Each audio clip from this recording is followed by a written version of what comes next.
It started like most internet storms do. A simple fan question that should have gotten a simple answer. Someone asked Huda if she was going to the Grammys, and instead of dodging it or hyping it up, she gave a very specific line that instantly made people lean in. She said she wants her first time to be when she's nominated, because then it would actually feel rewarding. Not, maybe next year. Not, we'll see. She made it sound like a principle. Then she doubled down in another reply, saying she could go, but she's trying to move with purpose. And that's the part that changed everything.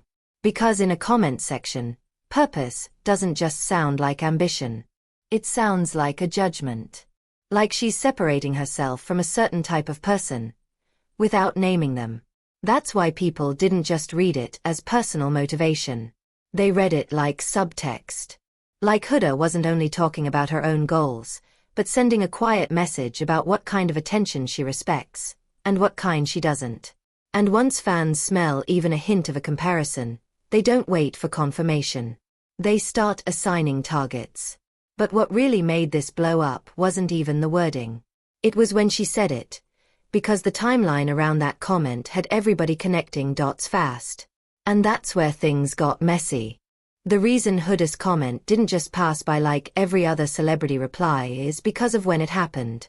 The Golden Globes had just gone down, and Alandria had been all over the conversation right after. Clips were circulating, people were reposting her looks, and her name was popping up in spaces that don't usually care about reality stars at all. So when Huda jumped in with, "I want to go when I'm nominated," and "I'm moving with purpose," it landed differently. On a normal week, that's just a personal goal. But right after Alandria's whole Golden Globes moment, it sounded like a response, even if she didn't mean it that way. And that's how the internet works. Timing turns regular sentences into coded language. People started treating Huda's comment like it was saying, "I'm not about to show up just to show up." And because Alandria had literally just shown up, and trended for it, fans didn't have to stretch too hard to assume who that was aimed at. Nobody has proof Huda was talking about Alandria. She never said her name. But the timing gave the rumor oxygen. And once that kind of narrative catches, it doesn't stay a maybe. It turns into screenshots, stitch videos, think pieces, and people arguing like they were in the room when the comment was typed. And the more Alandria's name stayed hot, the more Huda's words got replayed like a clip with hidden meaning. Because Alandria's rise has been making people feel a type of way for a while now. Alandria's not just getting attention right now. She's getting the kind of attention that makes people nervous. The kind where you can't tell if it's luck, strategy, or something bigger happening behind the scenes. One day she's just a reality girl, and the next she's in rooms people spend their whole careers trying to get into, standing next to names that used to feel untouchable. And the wild part is, she doesn't show up quietly. She trends. Every time. It's not even always about what she's wearing or who she's standing near. It's the fact that her presence becomes the conversation. That kind of momentum messes with people because it breaks the old rules. There's this unspoken belief that fame is supposed to be earned step by step, with a checklist. Album, movie, award, then red carpet. Alandria skipped the approval stage and still ended up in the spotlight. That's why you'll notice the backlash isn't even consistent. If she's at an event, people don't just critique the look, they critique her right to be there. They start asking questions that are really just insults in disguise. Who invited her? What does she do? Why is she everywhere?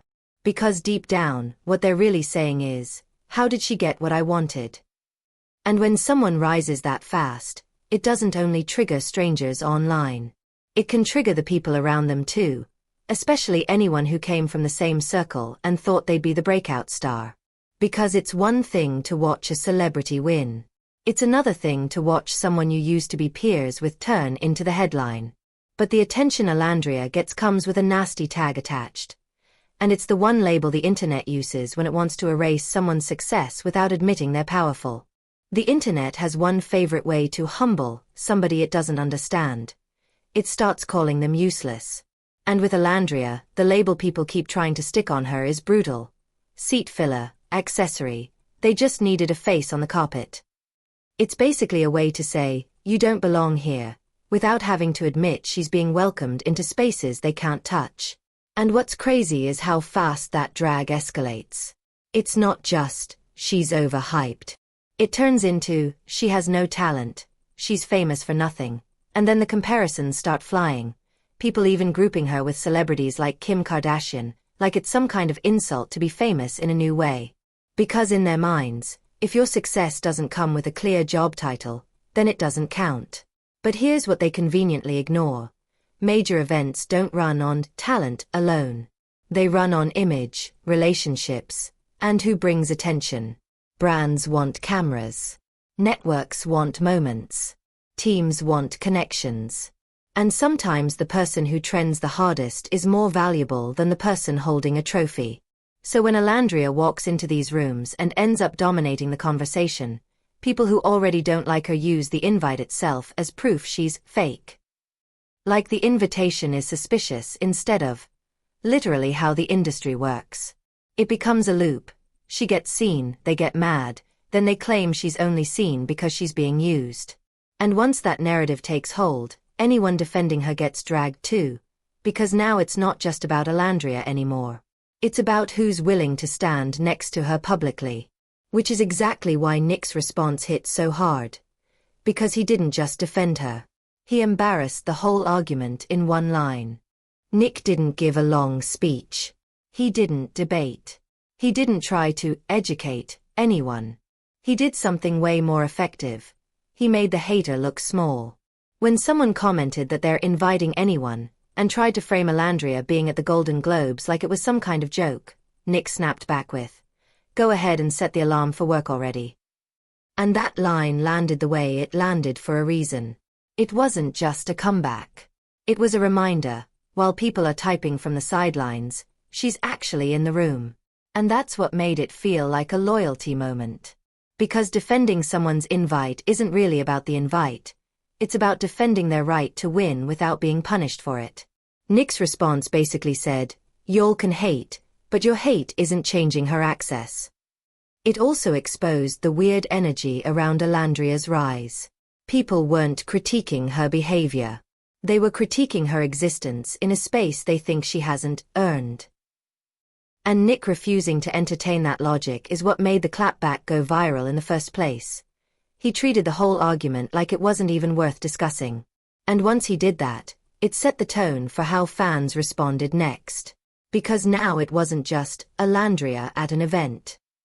It became Alandria versus everybody who can't handle her being there. Which is where the conversation shifted into something even messier. The people from her own circle and their fan bases suddenly had a lot to say about purpose, reasons, and why they do things differently. The weirdest part is how fast this turned into a competition nobody officially announced. Because the second Alandria started popping up at major events, people online didn't just talk about her. They started ranking everyone she came up with. Same circle, same villa history, same audience, but very different outcomes. And that's when the coping started looking like commentary. You could literally see the comparisons happening in real time. Fans of other castmates began pushing this storyline like, she'll be on the carpet when she has a reason to be there. Or, she doesn't even want those events like that. And maybe that's true for them. But to a lot of viewers, it sounded less like a personal preference and more like a defense mechanism. Like they were trying to rewrite not being invited as, I'm too intentional for that. And the internet did what it always does. It brought receipts and timelines. People started dragging old attempts at fame, saying certain castmates have been chasing the spotlight for years through different ventures, and it just never hit the way Alandria's moment is hitting now. That's why the debate got so petty so fast, because it stopped being about who deserves an invite, and turned into who can handle watching someone else win. But the most telling part wasn't even the haters. It was watching fan pages try to spin it into a virtue. Right before some of them quietly switched sides when they realized where the attention was going next. At first, Huda's supporters tried to frame everything like it was a choice. Like she's above the chaos. You'd see comments praising her for barely posting, for not chasing every brand deal, for focusing on passion instead of clout. And on the surface, that sounds like genuine support. But underneath it, you could feel what they were really responding to, Alandria's momentum. Because nobody randomly starts giving "she's so humble" speeches unless they feel like their fave is being outshined. It's the classic pivot. If you can't argue that your person is getting the bigger spotlight, you argue that they don't even want the spotlight. The problem is, the internet can smell forced coping from a mile away. And once Alandria kept trending, even some of the biggest Huda pages started slipping. Not shading her, just admitting reality. You had people who normally post Huda like it's a full-time job suddenly saying, out loud, that Alandria is the bigger story right now. That's not hate. That's a surrender. And that shift is what makes everything Huda says feel 10 times louder. Because when your own supporters are acknowledging someone else's moment, it creates pressure. Now you're not just trying to build your career, you're also fighting the perception that you're getting left behind. Which is why the Grammys comment sparked so much debate. People weren't only arguing about whether it was shade. They were arguing about whether it was believable. Because if an opportunity like that is truly on the table, would you really turn it down? And that's where the conversation stopped being emotional and turned into straight business. Here's what a lot of people arguing online conveniently ignore. Awards shows aren't just ceremonies. They're marketplaces. The Grammys are one of the rare nights where label execs, producers, managers, brand reps, stylists, and top-tier artists are all stacked in the same orbit. Even being seen in that space can open doors that don't open in your DMs. That's why so many viewers didn't buy the "I could go, but I won't" angle. Because if you're an up-and-coming artist, you don't only go to celebrate a nomination. You go to get your name familiar. You go to build relationships. You go to become a face people recognize before they ever hear your biggest record. That's literally how overnight success gets manufactured. And that's also why Alandria's defenders keep pointing out the obvious. Networking is a purpose. Meeting the right person, getting introduced to the right team, landing the right brand relationship. Those are career moves, not just photo ops. So when Huda frames attendance as only meaningful if there's a nomination attached, it can come off like she's dismissing the entire game. Even though most careers depend on playing it. Now, to be fair, we don't actually know what Huda's situation was. Maybe she genuinely had access and chose to hold out for a bigger moment. Maybe there was never an invite, and the comment was a way to keep control of the narrative. Either way, the internet heard it as more than a personal preference. Because "I'm moving with purpose" sounds a lot like "other people aren't." And that brings us back to the real question. Was Huda protecting her standards, or taking a quiet jab at the person everyone can't stop talking about?